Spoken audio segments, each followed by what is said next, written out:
Welcome to viral rooted studio, जहां मजा भी है और मस्ती भी। वीडियोस पसंद आए तो सब्सक्राइब करो, बेल आइकन दबाना मत भूलना और लाइक करना मत भूलना। कहानी नीरू की है। पंजाब की नीरू की शादी दिल्ली के राहुल से होती है। दिल्ली कितना बड़ा शहर है ना, लेकिन आप लोगों का घर तो बहुत छोटा है। हमारे पंजाब में तो ये बड़े बड़े घर होते हैं कि मजा ही आ जाता है। कोई बात नहीं नीरू, मैं भी तुम्हारे लिए बहुत बड़ा मकान बनाऊंगा बहुत जल्दी। नीरू के पिता जहाँ पंजाब के जाने माने व्यापारी थे, वहीं उसका पति राहुल दिल्ली में एक सिंपल नौकरी करता था। माँ, यहाँ तो घी मक्खन इतना महंगा है कि क्या बताऊं। मैं तो तरस ही जाती हूँ घी खाने के लिए। नीरू की माँ को ये सुनकर बहुत दुख होता है। मेरी बेटी को घी नसीब नहीं हो रहा है और ये बहू यहाँ बैठकर घी में शक्कर डाल रही है।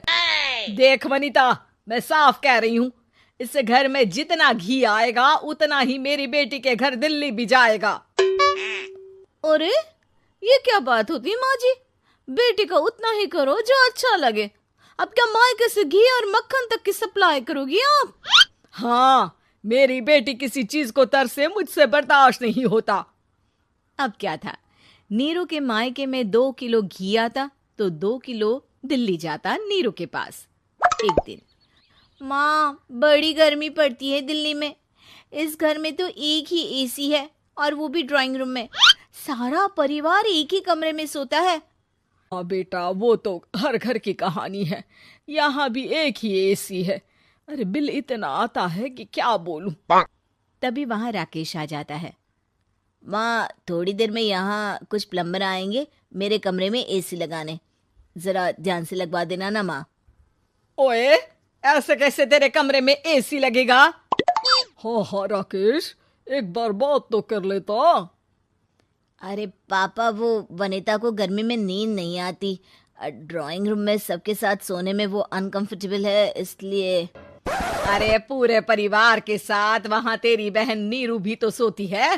वो नहीं हो रही क्या अनकंफर्टेबल? समझ रहा है ना? अगर एसी लगेगा तो एक दिल्ली में तेरी बहन के कमरे में भी लगेगा, तभी तू लगा सकेगा। राकेश वनिता को सारी बात बताता है। वनिता करती भी क्या, मन मार कर बैठ जाती है। माँ, ये लोग ठीक नहीं है, क्या करूं मैं?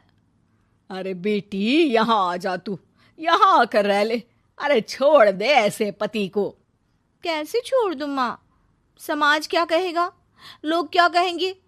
वैसे भी मेरा एक बेटा है मयंक। अरे हटा बेटा, तेरी उम्र ही क्या है? इतनी परेशान रहेगी तो काम कैसे चलेगा? खैर, बात आई गई हो जाती है।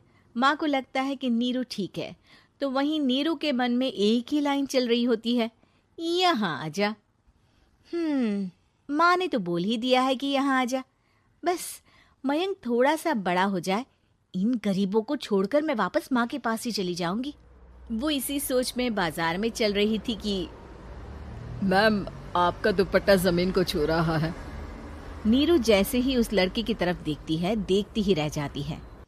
हाय रे, कितना सुंदर लड़का है ये। अब क्या हुआ? मैंने कहा आपका दुपट्टा। तो खुद ही उठाकर दे दो ना। लड़का समझ जाता है कि नीरू उस पर फिदा हो चुकी है। वो उससे उसका नंबर लेकर चला जाता है। अब क्या था, नीरू और रोहित में लगातार बातें होने लगती है। मैं हरियाणा का रहने वाला हूँ, यहाँ एक बड़ी कंपनी का मैनेजर हूँ। अच्छा, और कितने बच्चे हैं तुम्हारे? बच्चे? अरे मेरी तो शादी भी नहीं हुई है।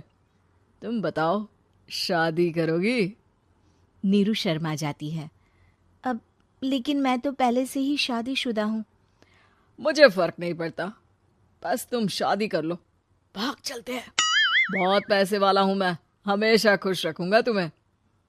नीरू रोहित से मिलकर सारा प्लान बना लेती है और फिर एक दिन घर से भाग जाती है। दोनों शादी कर लेते हैं। शादी के बाद, क्या बात है नीरू, तुम्हें परेशान सा देखता हूँ, सब ठीक तो है ना?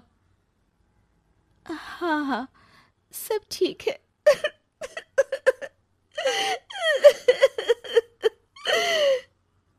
ये कहते कहते ही वो रोने लगती है। अरे क्या हो गया, रो क्यों रही हो? मैंने तुमसे एक बात छुपाई है और वही बात अब मुझे परेशान कर रही है। रोहित, मेरा एक बेटा भी है, उसका नाम मयंक है। क्या बात कर रही हो? ये तुमने मुझे पहले क्यों नहीं बताया? देखो नीरू, मेरी माँ को मैंने ये नहीं बताया है कि तुम शादीशुदा हो। बच्चा मैं मैनेज नहीं कर पाऊंगा। नीरू को समझ में नहीं आता कि वो क्या करे। तुम उस बच्चे को अपनी माँ को क्यों नहीं दे देती? नीरू चुपके से माँ को फोन करती है। माँ, क्या मयंक को तुम रख सकती हो? बेटा, मैं राकेश के साथ बात करती हूँ। आखिर घर का बेटा वही है, जो वो बोलेगा। वैसे भी बेटा, तूने जो किया है ना, उसके बाद से पूरा घर तेरी बुराई कर रहा है। मैं भी अब किसी से तेरे लिए लड़ नहीं सकती। राकेश बेटा, नीरू ने तो जो किया बहुत ही बुरा किया, लेकिन मैं सोच रही थी कि क्यों ना मयंक को हम यहाँ ले आए। तभी वनीता बोल पड़ती है। वाह जी, ऐसे कैसे यहाँ ले आए? यहाँ क्या भंडारा भरा है? और जिस बच्चे की माँ ने नहीं सोचा, उसके लिए हम क्यों सोचे? नीरू को एक बार तो अपने बच्चे के बारे में सोचना चाहिए था ना। अरे लेकिन तेरे पास भी तो लड़का नहीं है ना वनीता। माँ, वनीता ठीक बोल रही है। कल को वो बड़ा होकर इसी घर का हिस्सा मांगेगा तो हम क्या करेंगे? माँ कहती भी तो क्या, वो चुप रह जाती है। वहीं नीरू का पहला पति कहता है। माँ, अगर आज भी वो वापस आ जाए तो मैं उसे माफ कर दूंगा। बेटा, गरीबी चीज ही ऐसी है, क्या करेगा? तू तो अब मयंक का सोच। वो बेचारा तो बिना माँ का हो गया। मयंक के खातिर तू दूसरी शादी कर ले बेटा। लोगों के लाख समझाने के बाद नीरू के पहले पति की शादी रिद्धि से हो जाती है, जिसके पहले पति से 2 बच्चे होते हैं। देखो जी, मैंने शादी सिर्फ बच्चे के खातिर की है। मैंने भी शादी सिर्फ बच्चों के खातिर की है। वहीं नीरू के दूसरे पति के मन में ये बात घर कर जाती है कि नीरू एक मासूम बच्चे को उसके खातिर छोड़ कर आई है। अब देखो नीरू, मुझे लगता है कि जो औरत अपनी कोख का बच्चा छोड़ सकती है, वो तो कुछ भी कर सकती है। कल को तुम्हें मुझसे अच्छा कोई मिल गया तो तुम तो मुझे भी बाय बाय कर दोगी ना। नीरू को अब उसका दूसरा पति ताने देना शुरू कर देता है। तंग आकर नीरू उसके यहाँ से भागकर अपने पहले पति के पास चली जाती है, लेकिन ससुराल में क्या लेने आई है नीरू, मयंक को? नहीं नहीं सासू माँ, मुझसे गलती हो गई, मुझे माफ कर दीजिए। नीरू, अब वक्त खत्म हो गया है, मेरी शादी हो चुकी है। तो छोड़ दो ना उसे, हमारा बच्चा है। मैं आपको अपनी माँ नहीं मानता, मेरी नहीं मान तो बात अच्छी है। नीरू मयंक की बात सुनकर समझ जाती है कि उसके पास अब ना आसमान रहा ना ही जमीन। ऐसी ही रोचक और मजेदार कहानियों के लिए अभी सब्सक्राइब करें वायरल रूटेड स्टूडियो VRS को और बेल आइकन जरूर दबाएं ताकि आप कभी भी कोई भी एक्साइटिंग स्टोरी मिस ना करें।